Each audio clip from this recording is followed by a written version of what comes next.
আরেকবার এলাম। আর একটা কথা কি জানেন তো? আতঙ্ক। আতঙ্ক বোঝেন? আতঙ্ক বলে একটা সিনেমা এসেছিল, সেই আতঙ্ক। কিরাম আতঙ্ক জানেন? আতঙ্ক হচ্ছে আমি একটা অন্য দল করছি, এত খাটছি, কিন্তু আমার কোনো সামনে স্পেসিফিকেশন নেই যে সেই দলটা আসবে কি না। আর সামনের একটা দল, একটা মাফিয়া দল, ইকুয়াল টু দাউদের ডি কোম্পানি, এবং তার যে সর্বভারতীয় সম্পাদক ইকুয়াল টু ডি। তাই এই ডি যখন থ্রেট দেয় স্টেজের ওপর দাঁড়িয়ে, গাড়ির ওপর দাঁড়িয়ে, যে 4 তারিখের দুপুরবেলার পর কিরম ডিজে বাজবে। ডিজে কি, আমরা টিএমসির থেকে অনেক কিছু শিখেছি ইনডাইরেক্টলি, যে মার কাকে বলে, যেমন ডিজে, চড়াম চড়াম।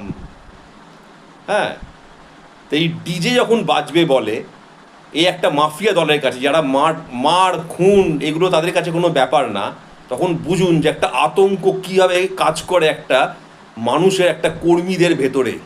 তারা জানে যে এই সামনের ইলেকশন 4 তারিখে যদি হেরে যাই, আমি হয়তো বাঁচবো না, আমার ফ্যামিলির কেউ বাঁচবে না।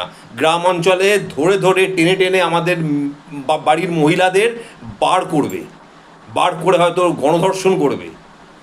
সেই আতঙ্কে কিন্তু লোকে দিনও কাটিয়েছে। যে কিনা দক্ষিণ 24 পরগনায় গিয়ে বলে যে ইলেকট্রিক চুল্লি রেডি রাখতে 4 তারিখের পরে, ইলেকট্রিক চুল্লিতে কাদের দাহ করা হয়? হিন্দুদের। একটা কমিউনিটিকে মানে বোঝানো হচ্ছে, মাথায় ঢোকানো হচ্ছে ইলেকট্রিক চুল্লি রেডি রাখুন, মানে সেখানে হিন্দু গণহত্যা হবে। গণহত্যা! এত বড়, এত নোংরা, এত বড় সাহস!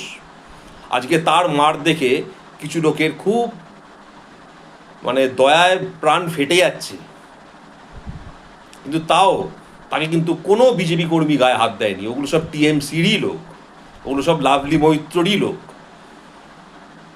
ধন্যবাদ।